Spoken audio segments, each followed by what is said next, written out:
He kōna ipurangi tēnei nā te reo irirangi o Aotearoa.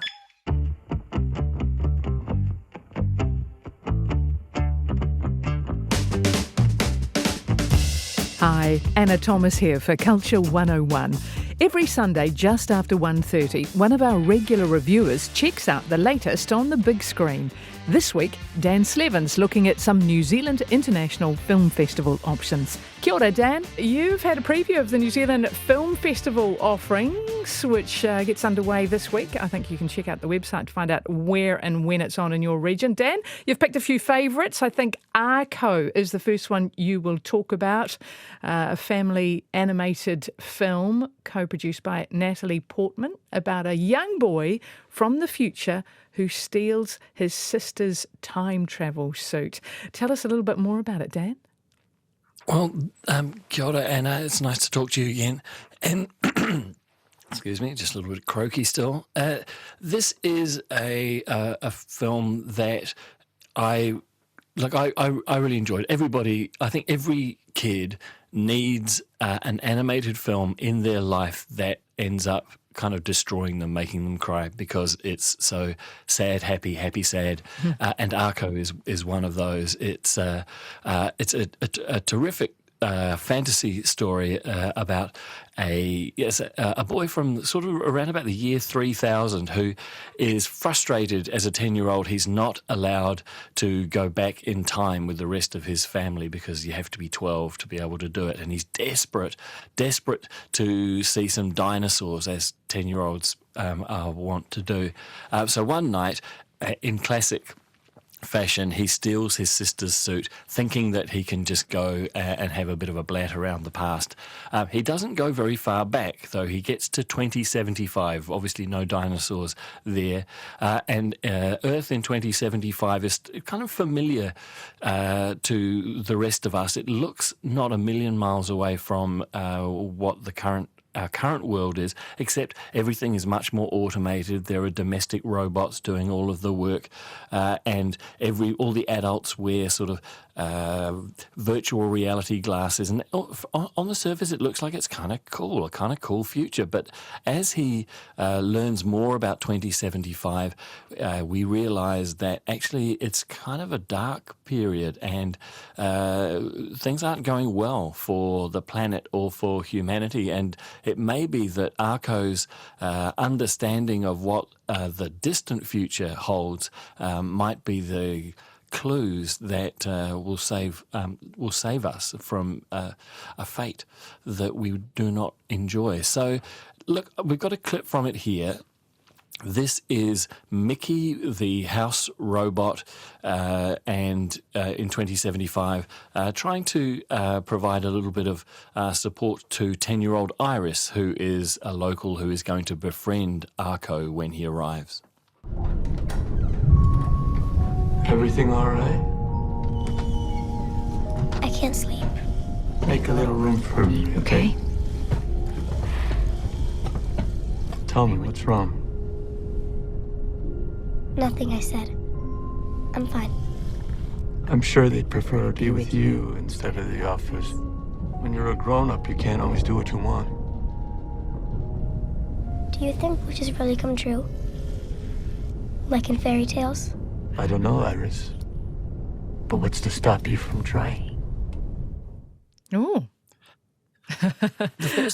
The first thing we need to know about this film is that it's in two versions. It was originally made in France, and so there's a French language version with English subtitles. And there is also an English dub, which is what we heard that clip from before. And Mickey, the voice of Mickey the robot, is a joint venture between Mark Ruffalo and Natalie Portman, one of the producers of the film. And what's interesting about that choice is that Mark Ruffalo also plays Iris's father, Natalie Portman plays her mother, and the robot whose job it is to look after Iris has both of their voices simultaneously. They are off working. They're not even at home. They do all of their parenting via kind of hologram telephone calls. So it's kind of a bleak future.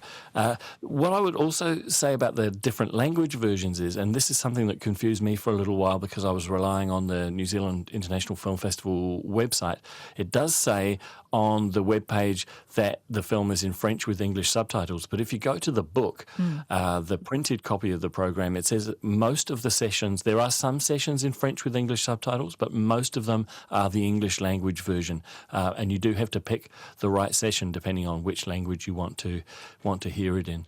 One of the things I would say about the film festival this year is that they've gone back over 100 different titles, which is a great achievement after some really tough years. But most of those titles don't have very many sessions. So if film fans are going to find it to be quite a logistical challenge to actually get to all of the films that they want to see, because not everything has multiple options available to you. Right, of course. Okay, The Ice Tower is another movie that you're recommending, directed by Lucille. Actually, you might know how to pronounce her last name. No, I was hoping you would help me out there, actually. Lucille Hadzehalevich. Yep. And she is a well-known European director, a kind of a veteran. She often makes films in collaboration with her life partner, Gaspar Noé, who is a kind of enfant terrible of European cinema. The Ice Tower is set in the early 1970s in France, in the French Alps. It's a snowy kind of alpine scene. But it's you think from the poster and from the preview material that it's going to be much more of a fantasy, but it turns out that it's about a young girl called Jean, played by Clara Pacini, who is an orphan who runs away from her foster home to try and start a new life, and she finds herself in this snowy town. Sneaks into the back of a building to find some shelter from the snow, and when she wakes up, she realizes that she is hiding out in a film studio, and inside that film studio there is a company making a version of Hans Christian Andersen's The Snow Queen, and the Snow Queen herself is being played by an actor called Christina, and the actor called Christina is played by Marion Cotillard, the legendary actor. And she's a bit of a tyrant. No one seems to be able to meet her standards. Everyone's on eggshells. But she takes a little bit of a liking to Jean, who has now taken the name Bianca. And we realise over time, as they get to know each other, there are these really spooky parallels between their various lives. And in the same way that in the film it looks as if Christina, the actor, might be handing the torch over to Jean, the young ingenue, in the same way it feels as if Marion Cotillard herself might be passing the torch to a younger actor, Clara Pacini. It's a breakout performance from her. She is absolutely sensational, and I get the feeling that we're going to be seeing a lot more of her over time. So there's kind of lots of little parallels going on in the subtext as well. I have to say that I was kind of baffled by a lot of it, but it is one of those great art house European films that looks sensational. There's a real dreamlike quality to all of it, so you don't know how much of what we're seeing is Jean's imagination or her dreams, because the film set itself, there's absolutely zero urgency about actually finishing this film. Everything goes at a very relaxed sort of pace, and you're thinking, well, that's not like any film set I've ever been on. But the relationships between them, and Cotillard, as usual, is just is all movie star all the time. She's fantastic. And she was in Inception and Dark Knight Rises, quite a stunning actor. Hey, The Tale of Silyan is a documentary from Macedonia. Yeah, North Macedonia, in fact, is the country that it's from. I knew nothing about North Macedonia before I saw this film, and I found, it's bewitching, this particular documentary. we'll come to some of my maybe concerns about it a little bit later on, but to give you an idea, it's set in the early 2020s, and North Macedonia is struggling economically. It's not part of the European Union. The prices for the produce that the farmers are producing has gone through the floor. There's a terrible, depressing scene where the farmers essentially destroy all of their crops rather than sell them at a loss at the market. And we follow a farmer called Nicola who grows potatoes, cabbage, tomatoes, and some really pitiful tobacco. And he realizes that his family, the farm can't sustain his family, and so his children and his wife go and live in Germany, and his job is to stay behind and try and either restore things or sell the farm and then join them. It's a kind of story about economic migration and economic refugees. But then what happens is the local birds of the region, the storks, who migrate in and out of North Macedonia seasonally, he befriends an injured stork and brings it back to health. And between them, the two lonely outsiders rebuild their lives together. And it's absolutely, it's beautiful and charming and exceptionally well photographed. It was bought by National Geographic after it played at the Venice Film Festival last year. And so it's got that imprimatur of the great documentary makers of National Geographic.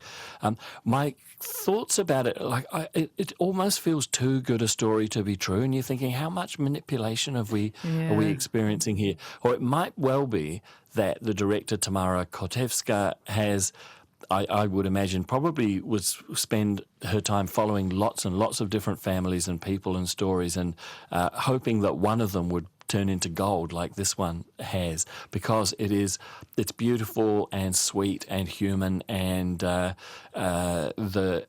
idea of nature basically healing us if we take the trouble to look after nature in our own way, I think is a really good one. I think this is a real crowd pleaser of a film.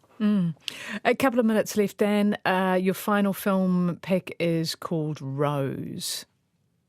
Yeah, this one's much bleaker, I'm afraid. It's absolutely, it's a sensational movie, shot in absolutely glowing black and white. It's set in the 17th century in Germany after the 30 Years' War. The brilliant Sandra Hüller plays a character who we know as Rose, but who has been presenting as a male soldier throughout the war in order basically to protect herself. She's a veteran of the war, and she has found some documents that entitle her to inherit a farm, and so she heads to the village. She's given the farm and tries to start a new life, but of course ingratiating herself into the village means doing things like marrying one of the daughters and producing an heir, and this is obviously a bit of a challenge for her. And look, it becomes a really tense drama, but it is also the drama is what's going on behind the eyes of the brilliant Sandra Hüller. You might remember her from Tony Erdmann. She's also in the big hit Project Hail Mary that was playing in cinemas earlier on this year. This is going to be one of the great films of the year. It wouldn't surprise me if it's up for all sorts of international awards when it comes around at the end of this year. And but it is challenging subject matter, shall we say? Yeah. Now, one question for you, Dan. We did an interview with the head of Film Dunedin about film tourism. Is there any particular film that you've seen so far at this festival that it's made you want to go and visit a place? Could it be that documentary from Macedonia? Well, having barely even heard of North Macedonia before I saw the film, and a lot of the film makes it look as if it's a real sort of Eastern European backwater where, while they've got big screen TVs and cell phone coverage, they're also they're getting their stuff to the market on trucks that are pulled along by horses. I think that one of the great things about cinema isn't that it necessarily makes you want to go somewhere. It actually saves you from going to somewhere because you can learn about a place without the carbon footprint of the travel and the rest of it. You can still have your adventures in your imagination. So I think that's how I prefer to experience North Macedonia. Yeah, no, I love that, Dan. And lastly, is there a sort of a general overview you can give us of the film festival, a particular theme maybe that's come out this year? Well, I've seen 6 films so far out of the just over 100 titles, and so I think that my experience of 5% of the festival probably gives me just as much right to decide whether it's a good festival or a bad festival as anybody. I do think it's very, very contemporary. One of the things, this is Paolo Bertolin's, I think, 3rd festival as artistic director, and one of the things that I've noticed under his stewardship is how up to date the titles are. Many of the films have not received full theatrical releases in the USA or the UK or Europe yet. They're still on their festival path. And so I think this is one of those great opportunities we have as a New Zealand audience to feel really up to date with what the rest of the world are watching and what they're talking about. The obvious risk with that is that some films will plan the festival before their reputation has really hit their straps, and so often I find with the festival a film will come out and I'll go, why didn't I notice that when it was in the festival? So it does pay to check the program really carefully. Yeah, lovely. Dan Slevin, thank you so much for joining us on Culture 101. My pleasure.